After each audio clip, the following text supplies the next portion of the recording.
চলমান অভিযান নিয়ে সবশেষ জানাতে পশ্চিমবঙ্গ থেকে যুক্ত হচ্ছেন সহকর্মী শুভজিৎ পুততুণ্ড। শুভজিৎ, দিল্লি আসামের পরে এবারে কি পশ্চিমবঙ্গে থাকা অবৈধদের ধরতে তৎপর হয়েছে প্রশাসন, আর যারা গ্রেপ্তার হয়েছেন তাদেরকে নিয়ে আসলে পরবর্তী পদক্ষেপটা কেমন হবে?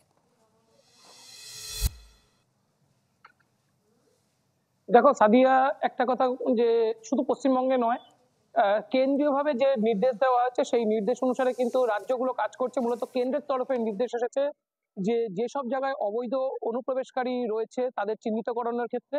এবং প্রথম এই নির্দেশ কিন্তু একেবারে দিল্লি থেকে আসে। দিল্লি লেফটেন্যান্ট গভর্নর তিনি কিন্তু প্রথম নির্দেশ দিয়েছিলেন। সেখানে দেখা গেছে না ব্যাপক ম্যাসিভ ড্রাইভ চলেছে, এখনো সেটা চলমান রয়েছে।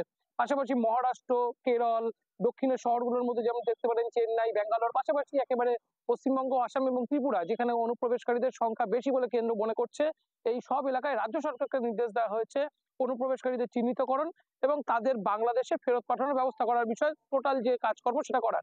অনেক ক্ষেত্রে রাজ্য সরকারগুলো বুঝতে পারছে যে বাংলাদেশে ফেরত পাঠানো এটা একটা অসম্ভব কাজ এবং তাদের বাংলাদেশি নাগরিক হিসেবে চিহ্নিত করা এটাও একটা অসম্ভব কাজ।